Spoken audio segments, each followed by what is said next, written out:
बोलती पुस्तके. ज्यांना वाचनाचा नाद त्यांना बोलती पुस्तके घाली साद.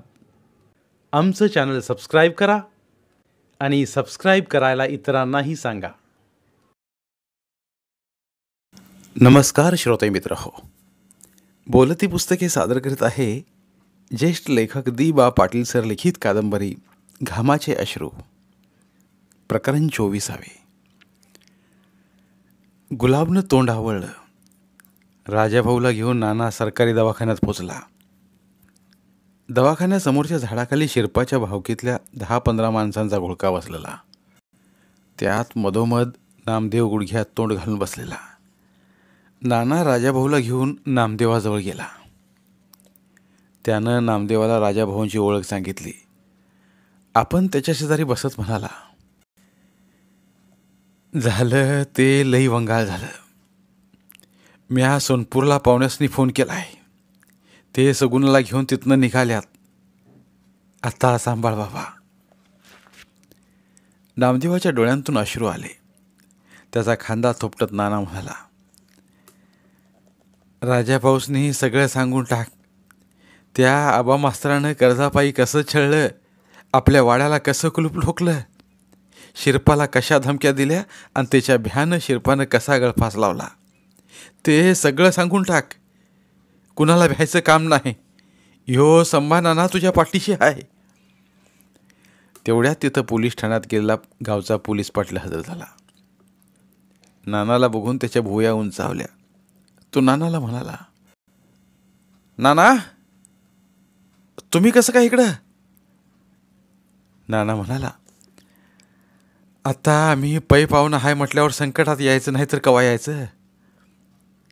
नानाच्या ह्या उत्तरानं पाटील वरामला. राजाभाऊनं खिशातून कागद काढून आपलं काम चालू केलं.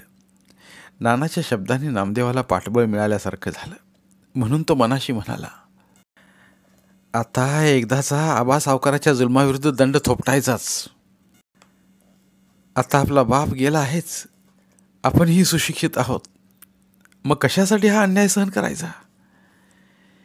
ह्या विचारानं भयभीत झालेल्या नामदेवानं आपल्या वडिलांच्या कर्जबाजारीपणाची सगळी कथा जशीच्या तशी राजाभाऊला सांगितली. तो म्हणाला, ही माझ्या बापाची आत्महत्या नसून खून आहे आणि हा खून त्या सावकार आबा मास्तराने केला आहे. आबावर पोलीस कारवाई व्हावी अशी माझ्या आग्रहाची मागणी आहे. नामदेवाच्या जबाबानं पोलीस पाटील अवाक झाला. तो नामदेवाला म्हणाला, नामदेवा, बाप जायचा तसा आपल्या हातानं गेलाय. आता काय म्हणून आबासंग वैरवाद मांडतोस? त्याची दुश्मनी तुला पेलणार आहे का? जरासं थांब. फौजदार साहेब आल्यावर ते काय म्हणतात बघून जबाब दे. पाटलाच्या आबाकडे उठबट असल्यामुळे पाटील नामाला सबुरीचा सल्ला देत होता. काही वेळातच फौजदार मुलाने आले. त्याने आपल्या हाताखालच्या हवालदार साबळेला नामदेवाचा जबाब घ्यायला सांगितलं. नामदेवानं आपला बाप कर्जबाजारीपणानंच मेला असून तो आबा सावकाराच्या छळवादामुळेच मेला असं ठासून सांगितलं. त्यानं आबाचं नाव घेतलं तसा मुलाने म्हणाला, उगाच खोटा जबाब देऊ नका. निष्कारण ही केस तुमच्या अंगलटी येईल. आम्हाला असं कळलं की घरच्या भांडणातूनच त्यानं गळफास लावला आहे. आबाचे आणि मुलानीचे तसे बरेच संबंध होतेच, पण मुलाण्याला सरकारकडून आदेश होता की कोणतीही आत्महत्या कर्जबाजारीपणावर नोंद होता कामा नये. असा गृहखात्याचा आदेश असल्यानं श्रीपतीच्या मृत्यूला मुलानी दुसरी कारणं लावत होता. मुलानी टाळाटाळ करू लागल्यावर पत्रकार राजाभाऊ कुलकर्णी पुढं होऊन मुलानीला म्हणाला, साहेब, तो जे सांगतोय तेच नोंदवून घ्या. तसाच गुन्हा करा नोंद, नाहीतर उद्या आमच्या दैनिकातून बातमी आल्यानंतर तुम्हालाच सर्व त्रासाचं होईल. फौजदार राजाभाऊला चांगलाच ओळखून होता. पत्रकारांच्या नादी कशाला लागा असं समजून तो हवालदार साबळेला म्हणाला, ठीक आहे, माझं काही म्हणणं नाही. फिर्यादी सांगेल तसा गुन्हा नोंद करून घेऊ. त्यानंतर साबळेनं नामदेवाचा जबाब घेऊन त्या केसमध्ये आबा मास्तराला आरोपी केला. संभानाला आपलं काम फत्ते झाल्याचं समाधान मिळालं. तो नामदेवाला म्हणाला, मी पुढची तयारी बघायला गावाकडे निघतो. सोनपूरचं पाहुणं पण आलं असतील. आणि त्यानं तिथनं काढता पाय घेतला. राजाभाऊला घेऊन तो एका हॉटेलात आला. गुलाबलाही कडकडून भूक लागलीच होती. हॉटेलात एका टेबलाशेजारी तिघही बसली. त्यांच्या शेजारी वेटर येऊन उभा राहिला. नाना राजाभाऊला म्हणाला, पत्रकार, तुम्ही होतासा म्हणून फौजदारनं रामलं, नाहीतर त्या बेण्यानं दाद दिली नसतीच. राजाभाऊ फक्त गालात हसला. पुन्हा नाना म्हणाला, तुम्हासनी काय पाहिजे ती ऑर्डर द्या. पाहिजे तर नाश्ता मागवा, शिरा, उपीट, मिसळ, काय पाहिजे ते मागवा. राजाभाऊ म्हणाला, इथं बर्फी चांगली मिळते. तेवढ्यात गुलाब म्हणाला, मला मिसळ, पाव आणि बर्फी. नानानं गुलाबकडे रागानं बघितलं, मात्र गुलाबनं त्याच्याकडे दुर्लक्षच केलं. वेटर नानाला म्हणाला, तुम्हाला काय देऊ? मला बी बर्फीच द्या. वेटर ऑर्डर घेऊन गेला. गुलाब नानाच्या कानात हळूच म्हणाला, बर्फी कशाला खाताय? पाहुणा मेलाय ना, त्यो लांबचा पाहुणा आहे, असं नानाही हळूच म्हणाला. तिघही नाश्ता व चहा घेऊन हॉटेलातून बाहेर पडले. तिथून निघताना राजाभाऊ म्हणाला, उद्याचा अंक बघा, चांगली सनसनाटी बातमी लावतो. बातमी आल्यावर शासकीय यंत्रणा कशी कामाला लागते ती बघाच. राजाभाऊ निघून गेला. नानानं मोटरसायकल सुरू केली. पाठीमागे बसत गुलाब म्हणाला, बायला ते पोलीस पाटील बी नको त्या वेळेला आलं. त्यो आपल्याबद्दल आबा मास्तराचं काम भरेना म्हणजे झालं. नाना म्हणाला, सांगे ना का, काय सांगायचं ते सांगे ना. आबा काय वाकडे करणार आहे, त्याला आपल्याला विचारला त्वाण नाही आता. नानानं वेगानं मोटरसायकल पांढरवाडीला दामटली. नामदेवाच्या जबाबानं पोलीस पाटील बेचैन झाला होता. तो फौजदाराला म्हणाला, फौजदार साहेब, नाम्या खोटी साक्षी देतो या.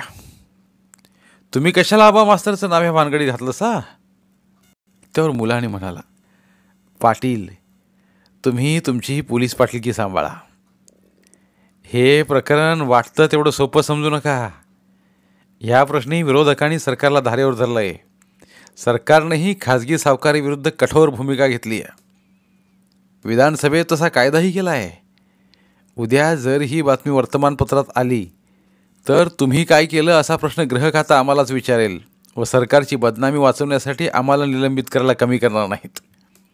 म्हणून म्हणतो, कृपया ह्या प्रकरणात पडू नका, असा मुलानीनं पाटलांना सल्ला दिला. दुपारनंतर श्रीपतीचं प्रेत आणि पोलीस गाडी बरोबरच गावात आली. श्रीपतीच्या वस्तीवर गावकऱ्यांची मोठी गर्दी झाली. फौजदार मुलानीही वस्तीवर आला. कोणीतरी पोलीस पाटलांना विचारलं, पाटील, फौजदार का आलाय? पाटील म्हणाले, गावात दंगाधोपा होईल म्हणून साहेब आल्यात. सोनपूरहून बहिर्जी पाटील सगुनाला घेऊन आपल्या कुटुंबियांसह आले होते. लेकीनं आर्त हंबरडा फोडून आपल्या बापाचं अखेरचं दर्शन घेतलं. तिच्या धाय मोकलून रडण्यानं बाया बापड्यांचे डोळे पाणावले. संभा नाना तर तिथं प्रत्येक गोष्टीत पुढं पुढं करीत होता. जणू आता आपल्यावरच मोठी जबाबदारी पडली असा आविर्भाव त्यानं आणला होता. यशोदालाही तो समजावीत होता. नानाला पाहून ती सुद्धा अचंबित झालेली, पण तिनं मनाशीच विचार केला, पाहुण्या पैचं नातं जिव्हाळ्याचं आहे, म्हणूनच अडचणीत नाना धावून आला. सगुना आली म्हणूनही ती थोडीशी सावरली. नेहमी सावलीसारखे पाठीमागे उभे राहणारे शेवाळे गुरुजी गहीवरून म्हणाले, काय करायला गेलो आणि शिरपाच्या वाट्याला काय आलं म्हणायचं. त्यांनी नामदेवाला आधार दिला. अंत्यविधीचा कार्यक्रम संपताच फौजदार मुलाने पोलीस गाडीत बसून गावात गेला. तो आबा सावकारांच्या घरी आला. त्याआधीच तिथं पोलीस पाटील पोहोचला होता. त्यानं आबाला सगळी माहिती दिली. वर आबाला म्हणाला, तुमचं नाव काढायला मी लई प्रयत्न केला, पण त्या संभानानं हे लफडं तुमच्या गळ्यात घातलंय. त्याला आत्ताच बरा पाहुण्याचा पुळका आला. संभानाचं नाव घेताच आबाचे डोळे विस्फारले. आबा म्हणाला, संभ्यानं हा पाठीमागचा बदला घेतला. पवाराच्या पारीसाठी त्यानं हे सगळं केलं असणार. असू दे, संभ्याला पण आता मी कोण आहे ते कळेलच, आणि पोलीस तर माझं काय वाकडं करतील. त्यावर पाटील म्हणाला, आबा, ह्या प्रकरणात दांडगावा करून चालणार नाही. जरा सबुरीनं घ्यावं लागेल, नाहीतर तुम्हीच गोत्यात येणार आहेसा. नवीन आलेला SP लई खडूस आहे. तो पण ह्या प्रकरणात लक्ष घालणार आहे. तुम्हाला वाटतंय तेवढं हे प्रकरण सोपं आहे. असं पाटील आबाला समजावून सांगत असतानाच फौजदार मुलानी आबाच्या घरात आला. पोलीस पाटलाला बघून मुलानी म्हणाला, पाटील, ह्या आबाला काही सांगितलं की नाही? वय सांगितलं की, आता तोच विषय चालला होता, असं पाटील म्हणाला. आबा मुलानीला नमस्कार करून म्हणाला, साहेब, हे सगळं चुकीचं आहे. यात माझा काडी मात्र संबंध नाही. त्यावर मुलानी म्हणाला, मास्तर, श्रीपती जगदाळेची आत्महत्या तुमच्या सावकारी त्रासाने झाली आहे, अशी फिर्यादही आमच्याकडे दाखल झाली आहे. तरीही तुम्ही म्हणता माझा काही संबंध नाही. ते काही असू दे, मी तुम्हाला अटक करायला आलो आहे. साहेबाची व आबाची तशी जुनी ओळख, तरी पण आता साहेब कायद्याचीच भाषा बोलत होता. त्यामुळं आबा चक्रावला. आबाच्या अंगातली मगरुरी जागी झालीच. आपल्यासारख्या प्रतिष्ठिताला मुलांनी कायद्याची भीती घालतोय हे आबाला जोरात खटकलं. म्हणून आबा जरासा आवाज चढवूनच म्हणाला, साहेब, डोकं ठिकाणावर ठेवा. तुम्ही कोणाला अटक करताय? माझ्या अटकेचं कोर्टाचं वॉरंट आहे का तुमच्याकडे? मुलानीलाच आबा कायदा शिकवू लागला. त्याचा मुलानीला पण राग आला. मग तो म्हणाला, आबा, तू दादागिरीनं त्या मयत शिरपाचा वाडा बळकावला आहेस. त्याचं कुटुंब बाहेर काढून तू त्याच्या घराला कुलूप लावला आहेस. मुलाने आबाला एकेरी बोलू लागला. तसा आबा म्हणाला, साहेब, साहेब, सरळ बोला. मी त्याचा वाडा बळकावलेला नाहीये. त्यानं तो मला खरेदी दिला आहे. दाखव खरेदी पत्र. आबा आतल्या खोलीत गेल्यावर स्टॅम्प पेपर घेऊन आला. तो त्यानं मुलानीच्या डोळ्यांसमोर नाचवला. मुलानीनं तो आपल्या हाती घेऊन त्यावर डोळे फिरवत म्हणाला, आबा, कुठे केला असा दस्त आणि ह्यावरचं हस्ताक्षर कोणाचं आहे? तुझंच ना? आबा म्हणाला, होय, मीच लिहिलाय हा दस्त, पण त्याच्यावरचा श्रीपतीचा अंगठा खोटा नाही. हे ऐकून मुलांनी खवळला. तो म्हणाला, खरेदीचे व्यवहार तुझ्या घरी होतात? तू काही शासनाचा बाप लागून गेलास काय बेट्या? आबाही चिडून म्हणाला, साहेब, अंगावर खाकी वर्दी आहे म्हणून शिव्या द्यायचं काम नाही. तुम्हाला महागात पडेल. असं आबा बोलताच मुलानीची तळपायाची आग मस्तकात गेली. त्यानं आबाला बुटा सकट लात घातली. त्याला खाली पाडून त्यानं हातातल्या काठीनं आबाला झोडपायला सुरुवात केली. आबाचे 2 पैलवान भाऊ मुलानीवर धावले. त्यांचीही मुलानीबरोबर आलेल्या 5-7 पोलिसांनी यथेच्छ धुलाई केली. आबाला व त्यांच्या भावांना बेड्या घालून मुलानी म्हणाला, रांडेच्या दादागिरी करतोस? दादागिरी करतोस? तो पोलिसांना म्हणाला, यांना रस्त्यावर घ्या. यांची चौका चौकात धुलाई करून धिंड काढूया. यांना आत्तापर्यंत माझी एक बाजू बघितली, पण माझी कायद्याची दुसरी बाजू नाही बघितली याने. पोलिसांनी आबाला व त्याच्या भावांना ओढतच रस्त्यावर आणलं. पोलीस पाटलाची पाचावर धारण बसली. त्याला मध्ये बोलायची पंचायत झाली. अशा परिस्थितीचं गांभीर्य आबाच्या लक्षात आलं. तो गयावया करून मुलानीला म्हणाला, साहेब, साहेब, चूक झाली, माझी चूक झाली, माफी करा. मुलानी म्हणाला, माफी नाही, मला कायद्याचं पालन केलं पाहिजे. कायद्यात बाप आडवा आला तरी आम्ही त्याला सोडत नाही. असं तो टोकाचं बोलला. त्यानं आबाची व त्याच्या भावांची गावातून धिंड काढली. रस्त्यावर जमल्या बघांच्या देखत त्यांची चांगली धुलाई केली. आबा मुलानीच्या हातापाया पडू लागला. ग्रामस्थ हसू लागले. त्यांची धिंड पुढे व ग्रामस्थांचा घोळका पाठीमागे अशी मिरवणूकच निघाली. आबाची होती नव्हती तेवढी अब्रू गेली. त्याच्या बेइज्जतीचा तमाशा गावानं पाहिला. पोलीस इमारानं बेजार झाल्या आबाला मुलानीनं श्रीपतीच्या बंद वाड्यापुढं आणलं. वाड्याचं कुलूप दाखवून आबाला मुलानी म्हणाला, हे कुलूप तूच लावलंस ना? होय साहेब. आता काय करायचं या कुलपाचं आणि ह्या तुझ्या घरी लिहिलेल्या खरेदी पत्राचं? असं म्हणून मुलानीनं स्टॅम्प पेपर आबाच्या डोळ्यांसमोर धरला. आबा म्हणाला, साहेब, कुलूप काढून वाडा त्याचा त्याला देतो आणि या स्टॅम्पही फाडून टाकतो, मग तरी झालं ना. पण मला सोडा. आबा काकुलतीला आला. त्यांना आपल्या हातानं तो खोटा दस्त फाडून टाकला. आबाच्या भावाने दगड घालून वाड्याचं कुलूप तोडलं. दारावर लावली आबाच्या नावाची पाटी तोडून काढली. त्यांनाच मुलानीनं वाड्याचा दरवाजा उघडायला सांगितला. त्याने जोरानं दरवाजा ढकलला. कर्र कर्र आवाज करीत वाड्याची जाडजूड दारं उघडली. बऱ्याच महिन्यांनी ती दारं उघडली, पण त्या वाड्यात प्रवेश करायला वाड्याचा मालक जिवंत नव्हता. तो तर केव्हाच अनंतात विलीन झाला होता. मुलाने आबाला म्हणाला, तू माझं ऐकलंस म्हणून तुला थोडी सवलत देतो. बस गाडीत. पोलीस ठाण्यात गेल्यावर काय करायचं ते ठरवू. त्यानं आबाला व त्याच्या भावांना पोलीस गाडीत बसवून पोलीस ठाण्यात आणलं. तो आबाला म्हणाला, ही आत्महत्याची बातमी उद्या वर्तमानपत्रात येईल.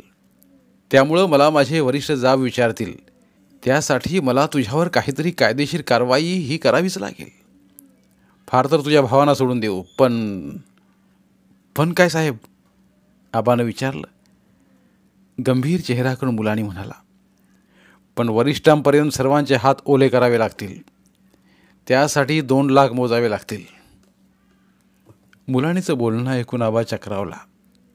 तो चांगला अडचणीत सापडला. मुलानीच्या होला हो म्हणण्याशिवाय त्याच्यापुढे दुसरा पर्यायच नव्हता. तो म्हणाला, साहेब, 50 वर मिटवा. मुलानी 1 लाखावर तयार झाला. त्याच्या भावांना मुक्त करून म्हणाला, उद्या सकाळपर्यंत पैसे आले पाहिजेत, नाहीतर तुम्हीही सुटणार नाही सा. आबाच्या भावानी माना डोलावल्या व ते पोलीस ठाण्याबाहेर पडले.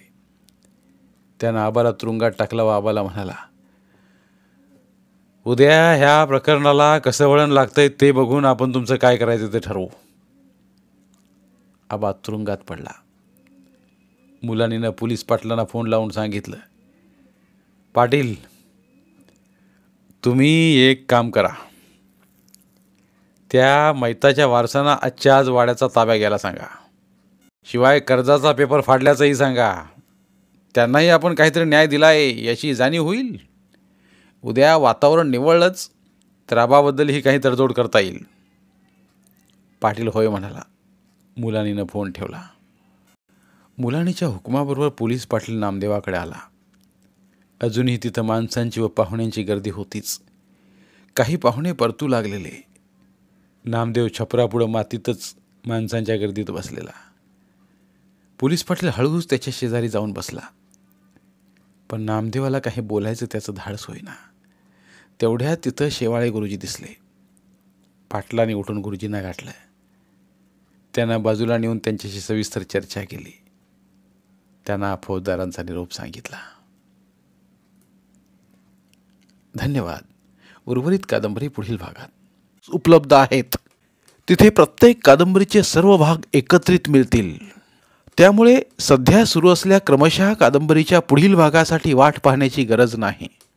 तुमच्या वेळेनुसार तुम्ही संपूर्ण कादंबरी सलगपणे ऐकू शकतात आणि साहित्याचा आस्वाद घेऊ शकता. कृपया आमच्या चॅनलच्या होमपेजवर जाऊन प्लेलिस्ट चेक करा आणि तुमची आवडती कादंबरी निवडा.